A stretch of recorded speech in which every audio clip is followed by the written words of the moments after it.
a narod hoće da pobeđuju oni koji brinu o njima. I moja molba vama je, morate da pokažete više brige o ljudima.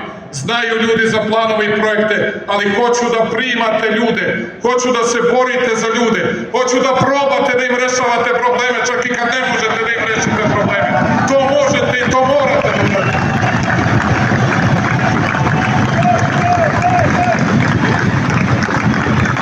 I da vam kažem,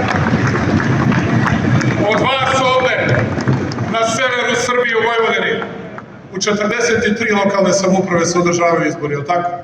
U 3 ili 4 pobedit će naša braća i saveznici iz Saveza vojvođanskih Mađara, tako nam se čini. U ovih 39 ili 40 u svim lokalnim samoupravama tražimo od vas i očekujemo ubedljivu pobedu. Od Novog Sada, Subotice, celog Sremskog okruga, Južnobanijskog